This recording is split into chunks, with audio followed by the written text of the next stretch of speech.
Daily Detroit is brought to you by the community. Support our work at patreon.com/dailydetroit. Hello, everyone, and welcome to your Daily Detroit, sharing what to know and where to go in Southeast Michigan. This is your show for Tuesday, January 28th, 2025. Joining me at the table at Techtown is none other than the excellent Norris Howard. How are you? I'm doing well, and we are here to talk about one of the biggest pieces of news to come out of this year early on in 2025, and we're already getting some pretty important stuff. For sure. And the show's going to be in two sections because we got two big stories to talk about. This impacts Michigan, Metro Detroit, and Detroit. It may not seem that way at the first blush, but we are getting a lot of reports about how it is. So there is widespread confusion locally after a sudden freeze on nearly all federal grants and loans ordered by the Trump administration. A surprise Office of Management and Budget directive to pause federal financial assistance has left government agencies, Congress, and nonprofit organizations scrambling to understand its implications. The sweeping order could affect over 2,600 programs, including school meals, veteran services, and healthcare initiatives. Head Start programs are already reporting that they're unable to access money needed for February payments, and housing organizations fear they won't be able to provide rental assistance to low-income families. Locally, I am personally aware of a number of nonprofits and millions of dollars that are not tied to these sorts of programs, that their funding was frozen overnight. But very few people want to go on the record with it. They want to get their money. There's a chilling effect happening right now. Democratic lawmakers have called the move unprecedented and devastating, while Republicans defend it as necessary to control spending. A lawsuit has already been filed seeking to block the order. While Social Security, Medicare, and direct payments to people and student financial aid won't be affected, many other programs there is a very uncertain future for, because there is a deadline for agencies to comply by February 7th to review funding activities. Now, as I said, some of that money already frozen. I think, Norris, it's important to say lots of these programs, even though they're not direct dollars, they go to people. They impact people. I would argue they are direct dollars. It's not, a check going into your pocket, but it is direct money. One of the big things we're talking about is Head Start and school lunch programs or school food programs where, if your kid depended on getting breakfast or lunch at school, if funding is taken away from that at the federal level, there's a lot of schools who are no longer going to be able to not only afford to buy the food or purchase the food, they may not be able to afford to staff that particular program. So this is, I would argue, a pause on direct money as well.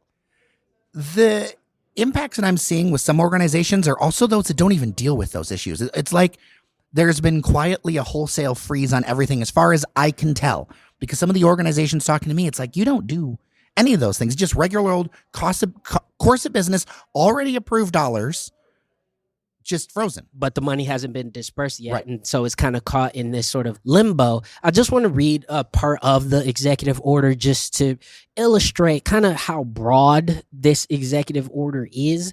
It says right now that these funds are frozen particularly for these reasons. Protecting the American people against invasion, reevaluating and realigning United States foreign aid, putting America first in international environmental agreements, unleashing American energy, ending radical, wasteful government DEI programs and preferencing, and defending women from gender ideology extremism, and restoring biological truth to the federal government. That is what is actually written in the executive order. And just again, me reading into what is actually here, this is incredibly broad and can be applied to a number of nonprofits and organizations that, as Jerry, you've been getting reports, I've been getting reports as well, are affected that don't necessarily fall into what you would think federal funding would. The reality is that Project 2025 is happening. Yes. That is the whatever campaign thoughts were happening. The other thing I'll mention too is that a lot of the presidential campaign was about the price of goods, and this kind of behavior, just from a pure organizational point of view, will not help that. And it also creates a lot of uncertainty in the economy because there are so many jobs tied to these things. When you pull the funding in this manner, okay, let's set aside the political debate. Yes, of course. Doing it in this way endangers jobs, endangers livelihoods. It doesn't allow people to plan. It is chaos governance. And I am not somebody who's like super far left or super far right.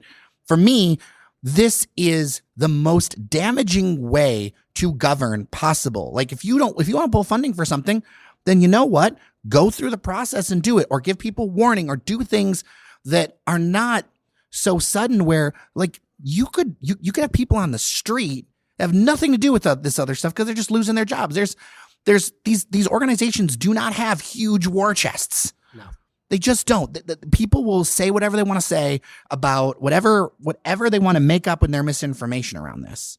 That's just not how it is in the world. And I think we need to get back to reality-based coverage. It's not just that, and it's not just being based in that reality. Beyond the jobs that could be lost, the numerous services that could be lost, and things that will affect people who may not necessarily even be losing their jobs because of this. Obviously, that's one of the most extreme examples. But like the example I gave with school lunch, or the example that one could give with affordable housing. For instance, affordable housing piece is something could really affect Detroiters and Metro Detroit, because so many projects that you see out there, development projects you see out there in the news, they don't happen without money. And people say, oh, there's a tax credit, or this, whatever, the certain grants are done. A lot of that flows from the federal government. Well, in the city of Detroit, I mean, it's mandated. If you have a new development, part of that new development has to be dedicated to affordable housing. So these are kind of already built into the charters of many cities and many municipalities. And a part of that is because the federal government wanted to do more and make sure that people could afford places to live. Now, with a freeze on some of those monies, it's going to be really difficult for developers to continue to develop affordable housing. This is something that we need to talk about in a very level-headed manner. I think there needs to be a real conversation. It is clear that this administration was going to push the boundaries of whatever it wants to do. And I think it is important that you talk to your legislator on whatever side of the aisle if you have a concern about this, because this isn't just like left-wing, blah, blah, blah programs. This is across the board. If you have concerns, you need to stand up, because this is supposed to be a government that has equal branches of government: the legislature, the presidency, and the Supreme Court.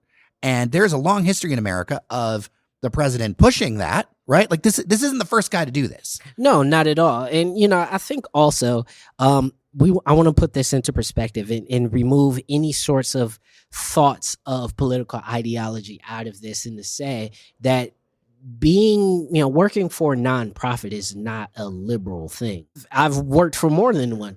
There are plenty of people of all political persuasions who work for various nonprofits. And the thing is that the beauty of what the federal government could do with a 501c3 is that it's not about the type of people who work there. It's not about what their political persuasions are. It's about the fact that you provide a public good or a public service, and the federal government wants that to happen. They want to see people be able to access resources that the federal government may or may not be able to provide. And when you remove that funding, it creates an incredible vacuum and blind spot in many cities, towns, villages, whatever you want to call them, because this will not just affect cities. People seem to think that nonprofits are just in cities. No. This could affect the entirety of American society if it remains in place. Let's switch gears and talk about some bombshell political news in Michigan. A couple of stories. It's developed very quickly throughout the day. One of the reasons why this episode is a little bit later in your podcast feeds. One, Senator Gary Peters, longtime legislator of Michigan, from Michigan to the U.S. Senate, says he's not running again. People did not expect that. He says that he's going to go ride his motorcycle, hang out more time with his, he's got a kid on the West Coast. He's going to spend more time working on that stuff, maybe doing some other projects, but not in government. And that surprised a lot of people, because he's seen as a very moderate, even measured legislator. He also is responsible for the most bills, actually, I believe, of all U.S. senators. So you don't see him on like TikTok dropping the bombs, but he's getting a lot of stuff done. Yeah, absolutely. And this is a major blow to the Democratic, wing of the Senate. This is a guy who has been there for as long as I can remember. And, I think this is bellwether, I think, for what we're about to see from quite a few people. I think there's going to be a few of the old guard of the Democratic Party that you're going to see ebb away. Because unfortunately, it seems like their brand of governance has fallen out of favor. And unfortunately, this means that there is a vacuum. It's going to be in many states, and we'll see what ends up happening. But we do know one person who potentially could be throwing their hat into the race already. Not even before the seat is cold. Yep. We got people vying for it. And I'll mention before we get to that if you don't know this about the Senate and the legislature, seniority really matters. Yes. And so even if you're a Democrat and you replace Peters with another Democrat, that is now somebody junior. And so Michigan will have two younger senators who it takes years to go up into like it's not always this way, but often it works by seniority. Yeah. So whoever's the more senior gets the higher seats. Pete Buttigieg. Yeah. He says he's strongly considering a run for Senate. I don't have reporting on this, but it sure feels timing wise like there was a conversation. I actually say I hope there was. And the reason why I say that is because if there was no conversation and this is just, Pete just, yeah, man, I'm gonna do it. Like that just feels so not intelligent. Because as we know, the Democratic Party seems to have, fallen victim to what feels like poor planning. We saw that in the presidential race where, is Joe Biden going to stay in the race? Is he not going to stay in the race? My thing is with Pete Buttigieg is, and I guess there's no great way for me to say this, is that will he resonate with the whole state of Michigan? That is going to be tough. There's going to be people who don't rock with him. There's going to be people who do.